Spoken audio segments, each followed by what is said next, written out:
네, 도커투자입니다. 반갑습니다. 저는 여기 니카라과라고 하는 중미의 최빈국 1인당 GDP가 2,600불인 나라에 있습니다. 아시아에서도 라오스 정도 되는 나라인데 실제로 와보니까 라오스보다도 더 많이 떨어지는 그런 느낌이 많이 듭니다.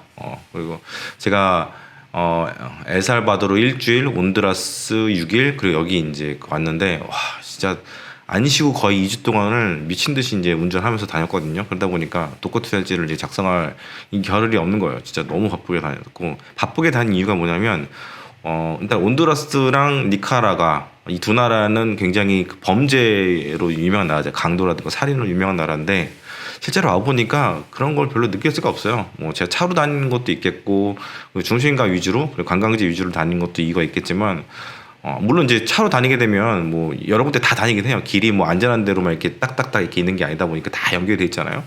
근데 사람들 다 대부분 순박하고 뭐 살인이 많이 나거나 이런 것들은 이제 까르텔 그들만의 싸움 때문에 그런 게 아닐까 싶어요. 일반인들 뭐 여행자들은 그렇게 엄청난 타겟이 된 것 같지는 않고, 그래서 여기 이제 니카라가 다음 나라 이제 코스타리카 파나마인데 거긴 또 굉장히 안전하고 1인당 국민 소득이 16,000불 확 올라가요. 여기 2,600불이잖아요. 그래서 나라 중미라고 하더라도 나라들이 굉장히 많이 그 소득 수준이 차이가 많이 난다. 태국이 8,000불 조금 안 되는데 16,000불이면 굉장히 잘 사는 거잖아요. 그러다 보니까 치안도 잘 돼 있고 인프라도 잘 돼 있고, 그래서 미국인들 중에서 은퇴 생활지로도 이렇게 많이 각광받는 나라가 이제 코스타리카랑 그 파나마거든요. 그래서 여기서는 뭐 오래 있을 생각은 없어요. 워낙 인프라가 안 좋기 때문에 오래 있을 생각은 없는데 인터넷도 굉장히 느리고 지금 만든 영상도 얼마나 오래 걸릴지 모르겠어요. 업로드하는데. 그래서 이 나라가 정말 좋은 게 뭐냐면 자연 환경이 너무 멋있는 거예요. 원래 코스타리카가 자연 환경이 굉장히 아름답게 유명한데 그 옆에 붙어 있는 나라잖아요. 그렇다 보니까 이 중미의 그 아름다운 그 산이라든가 호수 이런 것들이 굉장히 멋있고, 특히 여기는 활화산이 태평양 따라서 해안 따라서 한 50개 정도 있거든요. 그러다 보니까 산들이 진짜 멋있어요. 아직 뭐 제가 다 본 건 아닌데 사진으로 본 그 산들의 모습이 정말 경이로울 정도고, 그리고 호수가 엄청나게 그 중미에서 가장 큰 호수가 있는데 이름이 이제 니카라가 호예요. 그러니까 나라 이름을 붙일 정도로 굉장히 큰 호수고 또 멋있는 호수고, 그 안에 섬도 이렇게 몇 개 있을 정도로 굉장히 큰 호수거든요. 그래서 거기도 이제 여행자들의 성지 같은 곳입니다. 그래서 약간 기대를 하고 있는데, 일단 제가 이제 그 온두라스에서 여기 국경 넘어오는데 3시간 걸렸거든요. 일단 이 후진국들의 전형적인 국경 모습을 이번에 처음 봤어요. 제가 멕시코부터 쭉 여러 나라를 오면서는 그런 걸 못 느꼈는데 여기는 이 국경을 넘어가려고 하는 사람에 대해서 별로 신경도 안 쓰고 어떤 시스템도 잘 안 돼 있고 이러다 보니까 대체로 국경 한번 넘어가면 1시간 이내에 다 끝나거든요. 근데 3시간이나 걸린 건 정말 기록입니다, 기록. 그래서 특히 이제 이 나라가 그 30년 넘게 이제 대통령이 우파 보수 쪽인데, 근데 정책은 또 좌파예요. 이 사람이 30년 동안 이제 장기 집권을 하면서 엄청난 그 지저분한 부정부패를 많이 저질렀는데도 불구하고 이 국민들이 어떤 생각인지 모르겠어요. 이 사람이 계속 지금 남아 있어. 심지어는 지금 부통령이 와이프예요, 와이프. 그리고 야당 대표들을 다 감옥에 넣고 막 추방시키고 가택연금 시키고, 또 가장 오래된 언론사를 폐간시키고 신문사 20개를 확 없애버리고 막 이러니까 사람들이 뭔가 문명을 이렇게 접하기가 쉽지가 않은 거예요. 그리고 인터넷도 굉장히 느리고, 니카라과는 어떻게 보면 온두라스보다도 더 못한 그런 나라 상태입니다. 중미에서 이렇게까지 못 사는 나라가 있을 정도야라고 싶을 정도로 힘든 나라고요. 아래 내려가면 뭐 베네수엘라라든가 또 남미에 또 망해가는 나라도 있잖아요.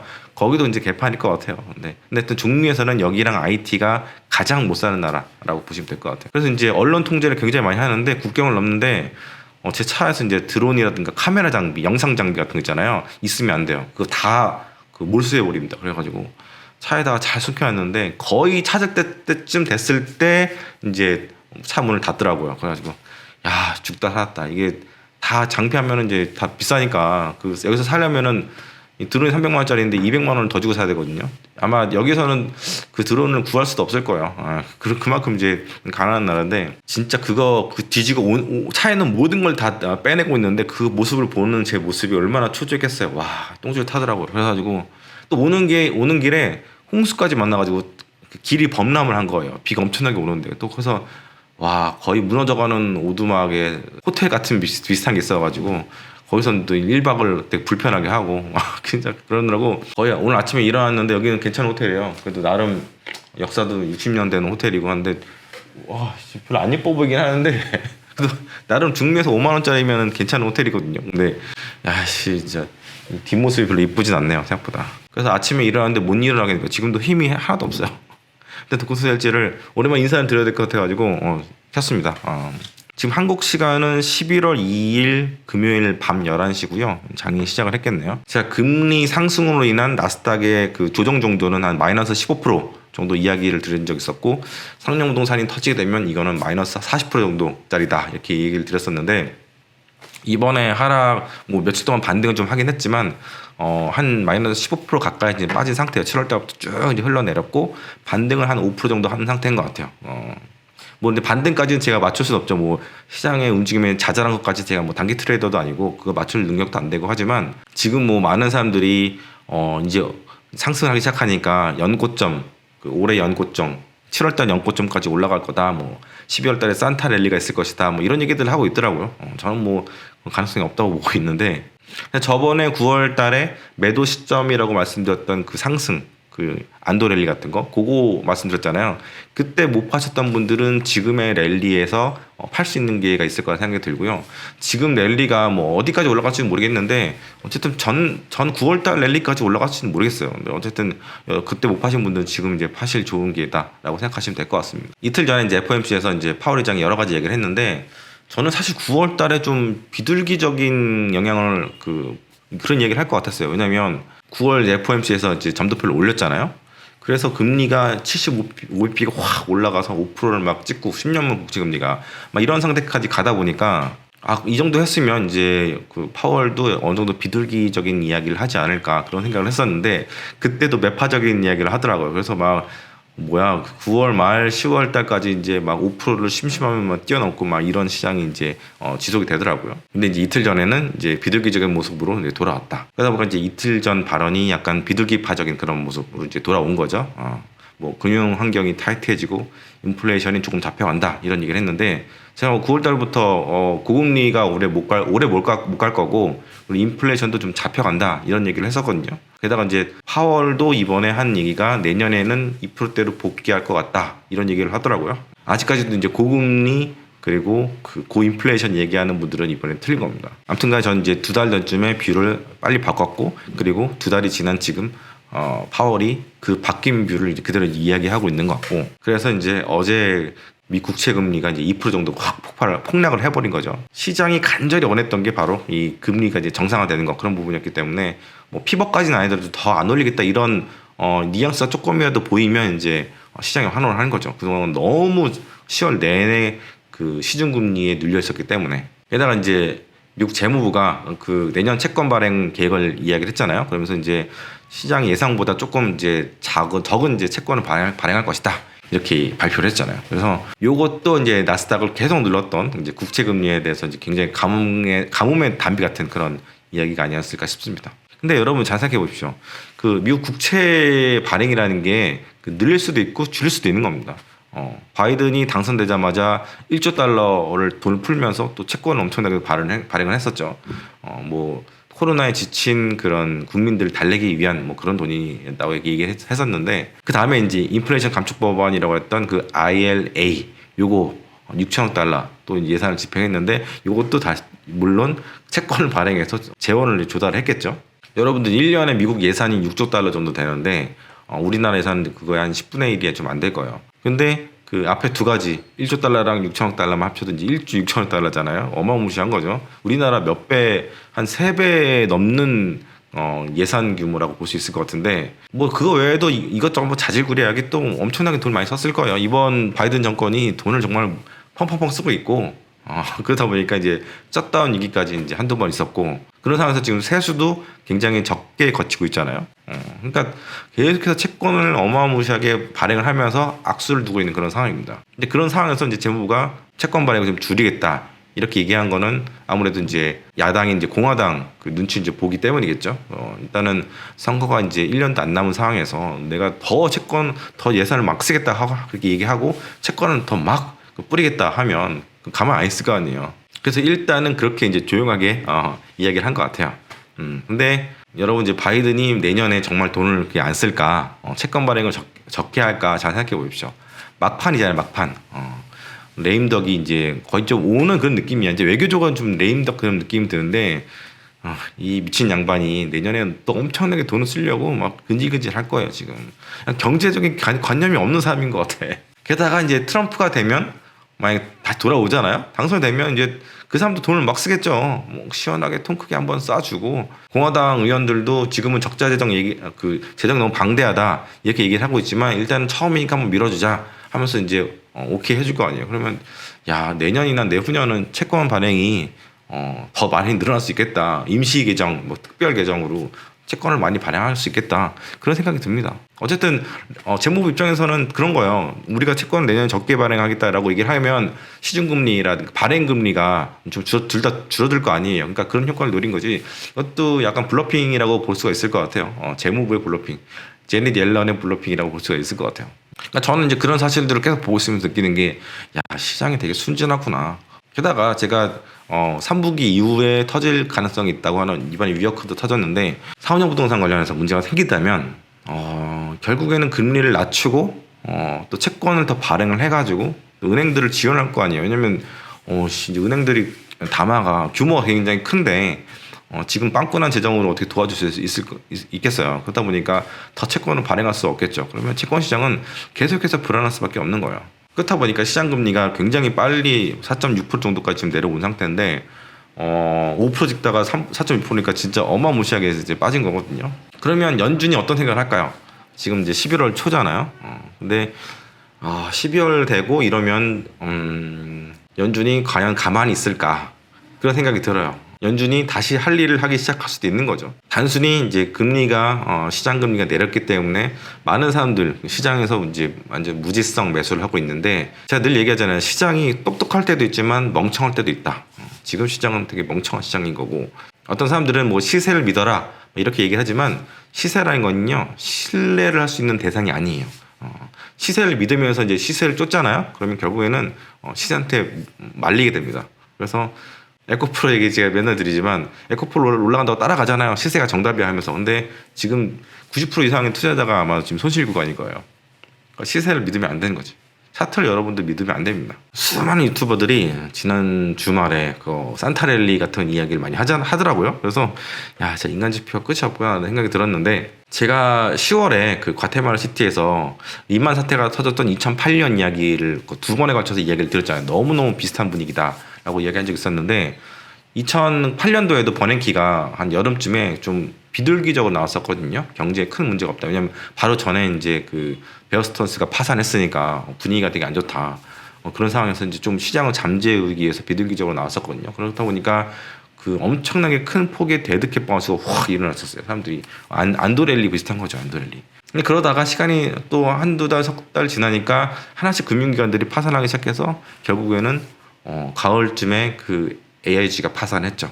그러면서 이제 그 한 달 동안 계속해서 시장이 미친 듯이 폭락을 하기 시작한 거죠. 올 게 온 거죠. 그때도 부동산이 좀 위험하다, 주거용 부동산 위험하다 그런 이야기들이 계속 있었는데도 불구하고 사람들은 이미 알고 있는 그 위험들은 위험이 아니다. 뭐 이런 얘기를 헛소리들을 계속했는데 지금도 그런 사람들이 있긴 있어요. 아니면 뭐 회색 코뿔소인가 뭐 이런 얘기를 하면서 되게 평가절하하는 경우가 있는데 역사가 계속 돌고 돕니다, 여러분. 이 사이클을 알아야 돼. 이 사이클을 모르고 그냥 시세 보이는 이 단기적인 시세만 바라보게 되면 여러분들은 계속 힘들어지고 계속 주리로 남아 있을 겁니다. 그렇기 때문에 제가 계속해서 공부를 하라고 말씀을 드리는 거죠. 여러분 회식 장소에서 술을 계속 먹잖아요. 계속 이제 윗분들이 이제 주시잖아요. 그러면 막 연달아 막 5잔 6잔 마시고 막 이러잖아요. 그러면 이제 여러분 화장실 가시잖아요. 할 거예요. 막 하는데 와, 더 나올 것도 없는데 막 속은 막 진짜 별로고 막 그런 경우 있잖아요. 막 변기에다 내고 있는데 그때 2008년도에도 정말 야, 더 빠질 것도 없는 것 같은데 계속해서 빠지는 거예요. 쥐어 터지는 거예요. 그동안 신나게 파티를 했던 시장이 와, 그렇게 빠지다니 정말 와, 저는 태어나서 처음 보는 장이었거든요. 지금 같은 경우는 이제 안도랠리가 2번 있었잖아요.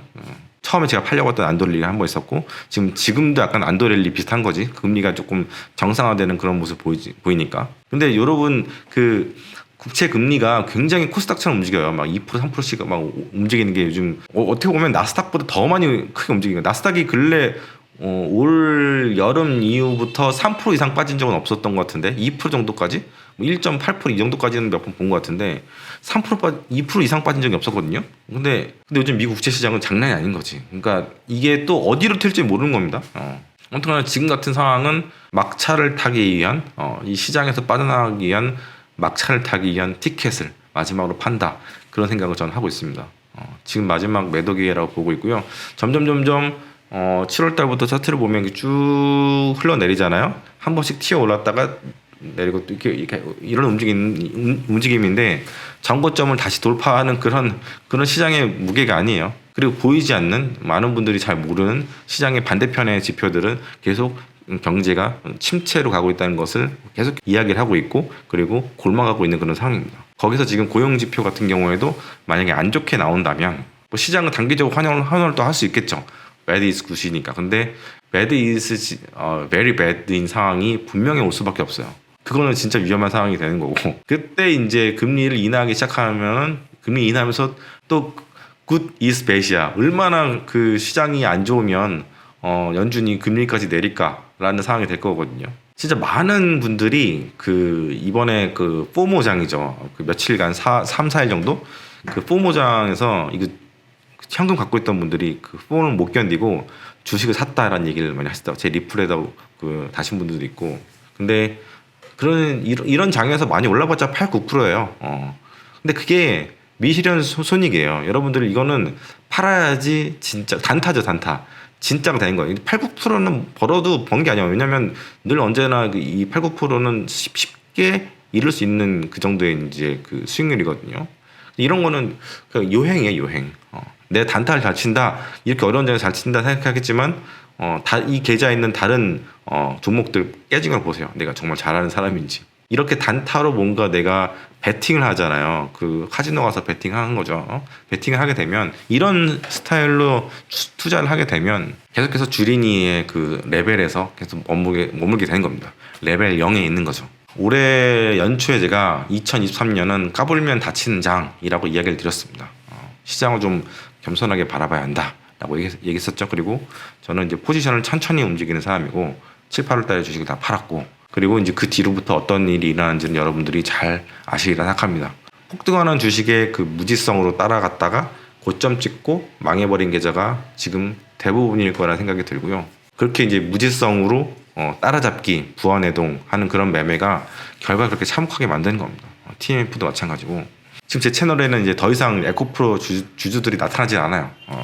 그렇게 악플이 많았는데도 다 사라졌습니다. 제가 이런 현상들은 22년 동안 시장에 있으면서 늘 봐왔던 사태이기 때문에 이제 웃기지도 않습니다. 아무튼 이번에 파월 발언을 보면 약간 뻔뻔함에 극치를 달린다, 이런 생각이 들어요. 경기 침체는 오지도 않을 거고 양적 긴축이 금리를 올린 게 아니다, 이렇게 발뺌을 하죠. 게다가 이제 그 10년물 국채라든가 이제 30년물 국채 금리가 요즘에 많이 오른 것도 본인들 잘못이 아니다라고 얘기를 하는 거죠. 그럼 누가 잘못했을까요? 저는 뭐냐면 이게 약간 향후 문제가 될 소지를 완전히 없애버린 것 같아요. 이 사람은 약간 로스쿨 나온 사람이다 보니까 그 본인을 변론하는 실력이 엄청난 사람이라고 생각이 들어요. 진짜 시침이 뚝 떼고 막 얘기를 하는데 그거 보고 있는 사람들이 얼마나 열불 나겠어요. 하여튼 역사한테 어떻게 보면 가스라이팅을 계속해서 하는 것 같고요. 우리는 잘못이 없다라고 결백을 계속해서 이제 주장을 하고 있는데, 이런 고금리는 얘네들이 만든 거예요, 연준이. 이런 고금리로 인한 이런 매크로의 균열 같은 것들, 이런 것들은 계속해서 나오고 있는 상황이고요. 특히 이제 상업용 부동산의 문제라든가 자영업자들, 그리고 부도가 나는 기업들 숫자만 보더라도 지금이 뭔가 심상치 않은 분위기라는 걸 계속해서 우리는 감지를 하고 있어야 된다 생각합니다.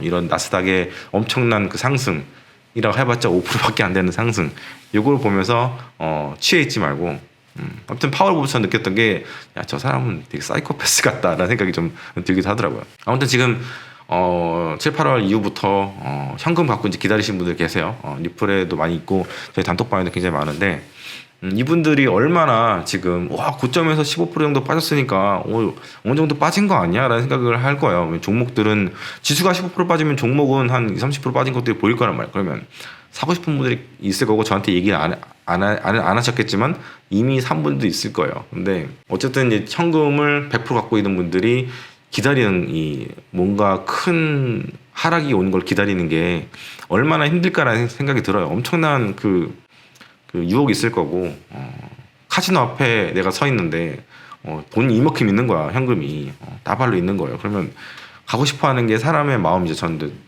이런 카지노 같은 건 안 하지만 그런 마음이 있는 사람들, 그런 노름을 좋아하는 그런 심리가 있다는 것도 저는 알고 있거든요. 워낙 많은 개인 투자자 고객들을 많이 봐왔기 때문에. 그러면서 남들이 5% 6% 올라가는 게 저게 영원할 것처럼 보이고 나는 정말 fear of missing out이잖아요.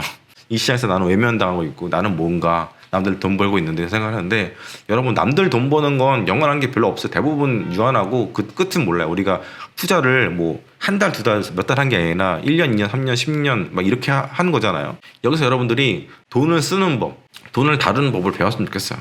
이 반등 조금 올라오는 거 이거 먹자고 막 이렇게 흔들리고 이러지 않았으면 좋겠습니다. 여러분들 좀 제 채널을 지금 이 시간까지 보고 있는 분들이라면 좀 크게 먹는 그런 연습을 좀 했으면 좋겠어요. 진짜 좋은 경험을 한번 해보시고 나중에 분명히 조정장애라는 거는 5년, 10년 뒤에도 계속해서 반복돼서 있을 거거든요. 그때도 이번엔 좋은 경험을 하신 다음에 이걸 밑바탕으로 해서 앞으로 투자를 계속 하시면 진짜 주식으로 많은 부를 얻진 못하더라도 깨지는 경우들은 많지 않을 거라 이런 생각을 하게 됩니다. 자, 마지막으로 제가 얘기 드리면 제가 8월 31일 날에 올렸던 영상이 있어요. 나스닥 반등 6% 못 먹어 슬픈 그대에게 라는 영상인데, 그 7월달 고점이 올해 연고점이었는데 15,959 선물, 나스닥 선물 기준으로 이 갔던 게 계속 흘러내리다가 8월달 한번 데드캣 바운스가 났는데 한 6% 정도 올랐어요.